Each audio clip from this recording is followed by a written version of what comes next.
Hello दोस्तों, स्वागत है आपका मेरे यूट्यूब चैनल परीक्षा प्लान में। तो चलिए आज के वीडियो को शुरू करते हैं और अपने प्रश्नों पर आते हैं। यदि आप चैनल पर नए हैं तो चैनल को सब्सक्राइब कर लीजिए। तो चलिए प्रश्न पढ़ते हैं।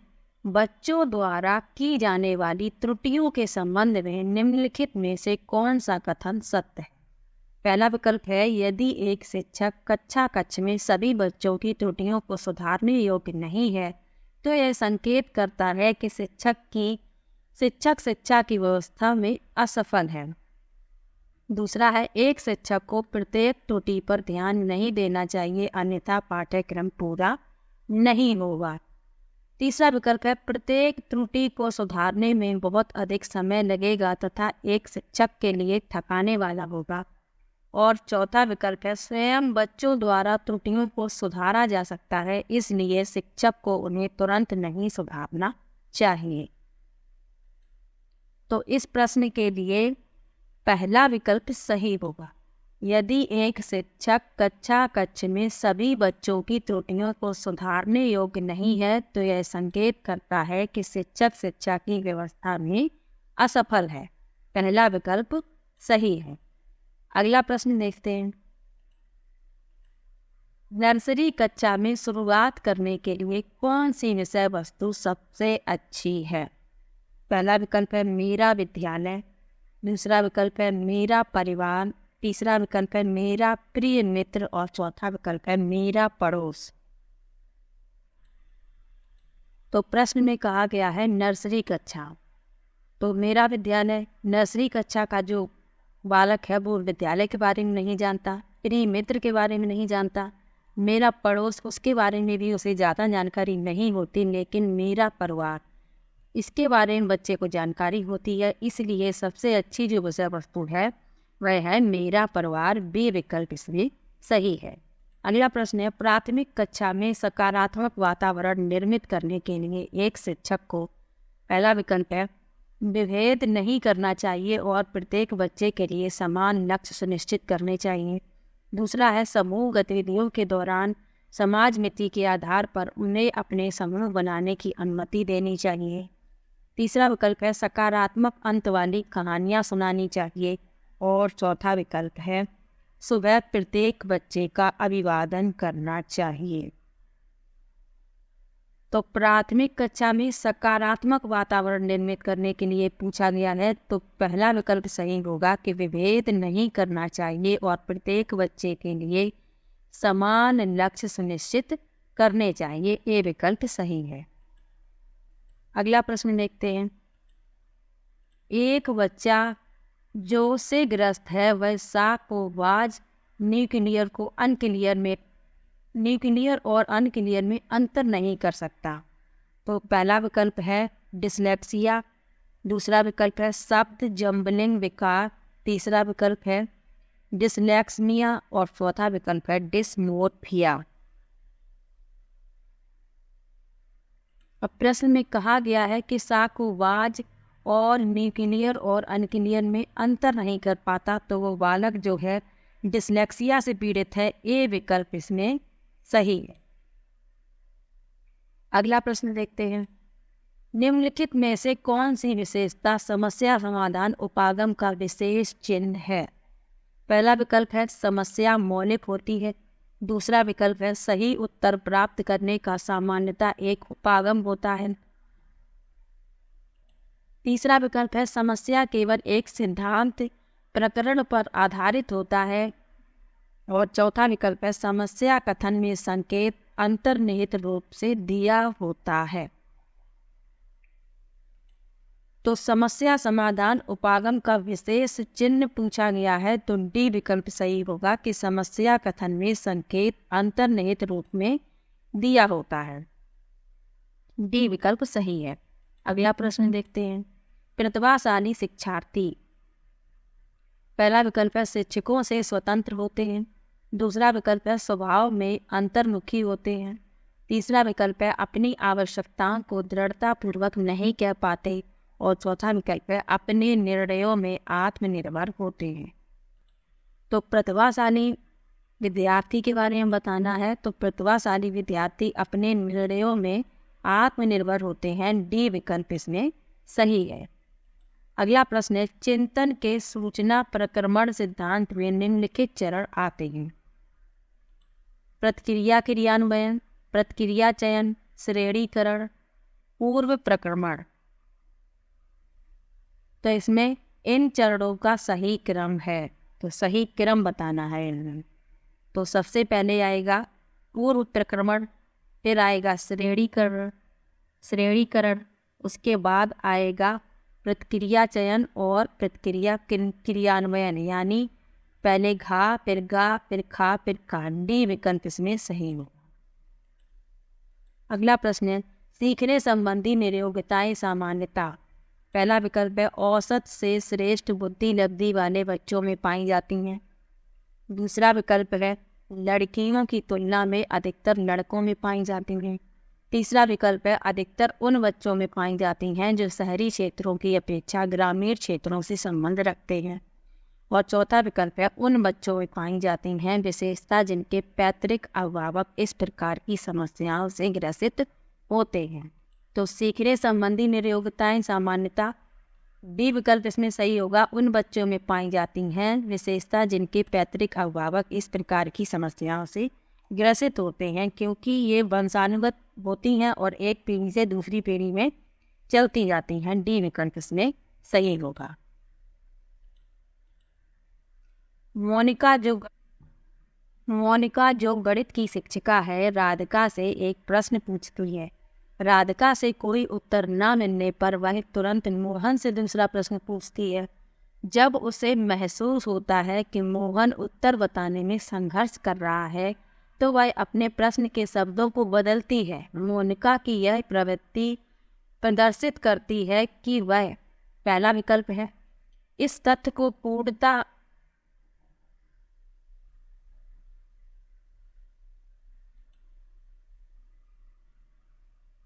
मोनिका जो गणित की शिक्षिका है, राधिका से एक प्रश्न पूछती है।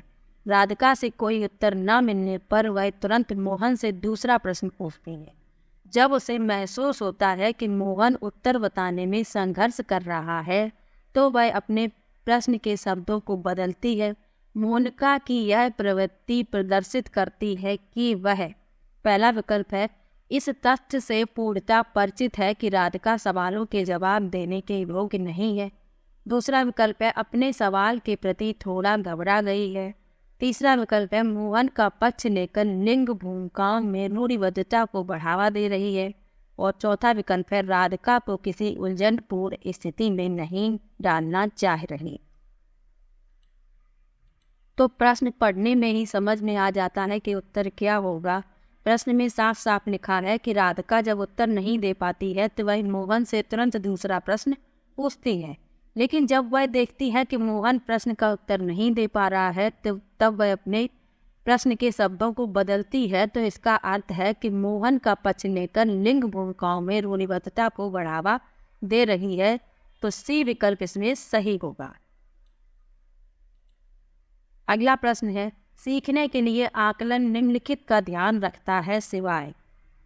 पहला विकल्प है विद्यार्थियों की क्षमताएं, दूसरा विकल्प है विद्यार्थियों की आवश्यकताएं, तीसरा विकल्प है विद्यार्थियों की त्रुटियां और चौथा विकल्प है विद्यार्थियों की अधिगम शैलियां। तो सीखने के लिए आकलन जो है विद्यार्थियों की आवश्यकताओं के सिवाय सबका ध्यान रखता है, क्षमताओं का भी, त्रुटियों का भी और अधिगम शैलियों का भी, सिवाय विद्यार्थियों की आवश्यकताओं के। तो बे विकल्प इसमें सही होगा। अगला प्रश्न देखते हैं, एक समान जुड़वा भाइयों में से एक को सामाजिक आर्थिक रूप से धनाढ्य परिवार द्वारा गोद लिया जाता है और दूसरे को एक निर्धन परिवार द्वारा। 1 वर्ष के बाद उनके बुद्धि लब्धांक के बारे में निम्नलिखित में से क्या अवलोकित होने की सर्वाधिक संभावना है। पहला विकल्प है दोनों समान रूप से अंक प्राप्त करेंगे। दूसरा विकल्प है धनी सामाजिक आर्थिक परिवार वाले लड़के की अपेक्षा निर्धन परिवार वाला लड़का अधिक अंक प्राप्त करेगा। तीसरा विकल्प है सामाजिक आर्थिक स्तर बुद्धि लब्धांक को प्रभावित नहीं करता। और चौथा विकल्प है निर्धन परिवार वाले लड़के की अपेक्षा धनी सामाजिक आर्थिक परिवार वाला लड़का अधिक अंक प्राप्त करेगा। तो इस प्रश्न के लिए सी विकल्प सही होगा कि सामाजिक आर्थिक स्तर बुद्धि लब्धांक को प्रभावित नहीं करता है। सी विकल्प सही है।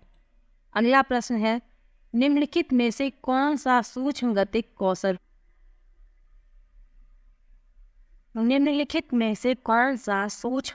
कौशल का उदाहरण है? पहला विकल्प है दौड़ना, दूसरा विकल्प है लिखना, तीसरा विकल्प है चढ़ना और चौथा विकल्प है फुदकना। ये वाला क्वेश्चन जो है अभी जो अगस्त में पेपर हुआ था उसमें भी पूछा गया था। तो सूक्ष्म गतिक कौशल का उदाहरण है लिखना। बी विकल्प इसमें सही होगा। अगला प्रश्न है, वाइगोत्स्की के सिद्धांत का निहितार्थ है? पहला विकल्प है प्रत्येक विद्यार्थी को व्यक्तिगत रूप से दत्त कार्य देना, दूसरा विकल्प है प्रारंभिक व्याख्या के बाद कठिन सवालों को हल करने में बच्चे की सहायता न करना, तीसरा विकल्प है बच्चे उन बच्चों की संगति में श्रेष्ठतम रूप से सीख सकते हैं जिनका बुद्धि लब्धांक से कम होता है, उनसे कम होता है, तीसरा विकल्प है सहयोगात्मक समस्या समाधान। तो इस प्रश्न के लिए डी विकल्प सही होगा, सहयोगात्मक समस्या समाधान। अगला प्रश्न देखते हैं, किशोर का अनुभव कर सकते हैं? पहला विकल्प है दुश्चिंता और स्वयं से सरोकार, दूसरा विकल्प है बचपन में किए गए अपराधों के प्रति डर के भाव, तीसरा विकल्प है आत्मसिद्धि के भाव और चौथा विकल्प है जीवन के बारे में परितृप्ति के भाव। तो इस प्रश्न के लिए ये विकल्प सही होगा, किशोर जो है वो दुश्चिंता और स्वयं से सरोकार का अनुभव कर सकते हैं। ये विकल्प सही है। अगला, शारीरिक रूप से सक्षम बच्चों को सामान्यता होता है? पहला विकल्प है डिस्थीनिया, दूसरा विकल्प है डिस्कैल्कुलिया, तीसरा विकल्प है डिसलेक्सिया और चौथा विकल्प है डिस्ग्राफिया।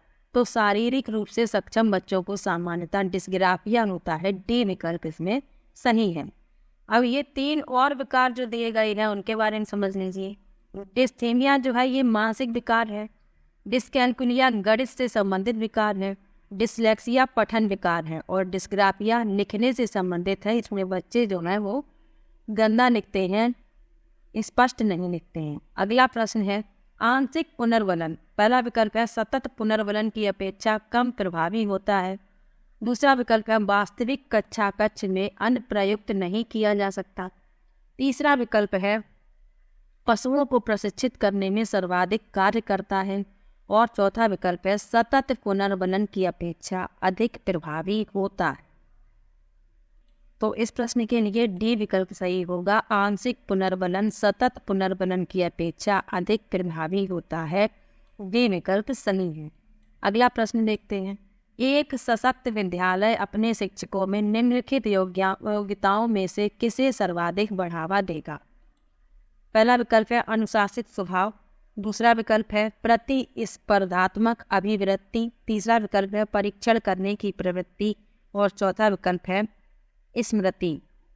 तो एक सशक्त विद्यालय के बारे में कहा गया है, तो इसलिए बी विकल्प सही होगा, प्रतिस्पर्धात्मक अभिवृत्ति। अगला प्रश्न देख,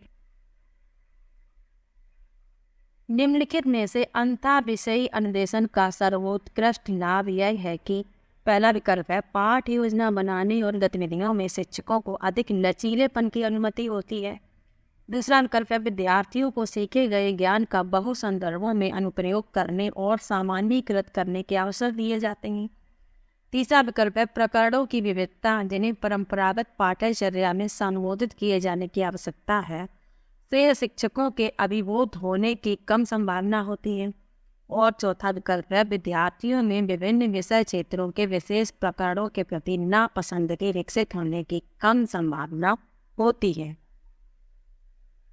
तो इस प्रश्न के लिए बी विकल्प सही होगा कि विद्यार्थियों को सीखे गए ज्ञान का बहु संदर्भों में अनुप्रयोग करने और सामान्यीकृत करने के अवसर दिए जाते हैं। अगला प्रश्न है वे शिक्षार्थी जो समृद्ध ज्ञान और शैक्षणिक दक्षता की हार्दिक इच्छा करते हैं उनके पास होता है। पहला विकल्प है निष्पादन उपागम अभिविन्यास, दूसरा विकल्प है निष्पादन परिहार अभिविन्यास, तीसरा विकल्प है कार्य परिहार अभिविन्यास और चौथा विकल्प है नैपुण्यता अभिविन्यास। तो इस प्रश्न के लिए ए विकल्प सही होगा, निष्पादन उपागम अभिविन्यास। अगला प्रश्न है और आखिरी प्रश्न है आज का, शिक्षक के अलावा निम्नलिखित सभी को करते हुए समस्या समाधान को विद्यार्थियों के लिए मज़ेदार बना सकता है। पहला विकल्प है सृजनात्मक चिंतन के लिए असीमित अवसर उपलब्ध कराने, दूसरा विकल्प है जब विद्यार्थी स्वयं से कोई कार्य करने की कोशिश कर रहे हों तो उनसे परिपूर्णता की अपेक्षा करने, तीसरा विकल्प है मुक्त अंत वाली सामग्री उपलब्ध कराने और चौथा विकल्प है मुक्त खेल के लिए समय देने। तो इस प्रश्न के लिए बी विकल्प सही होगा कि जब विद्यार्थी स्वयं से कोई कार्य करने की कोशिश कर रहे हों तो उनसे परिपूर्णता की अपेक्षा करने।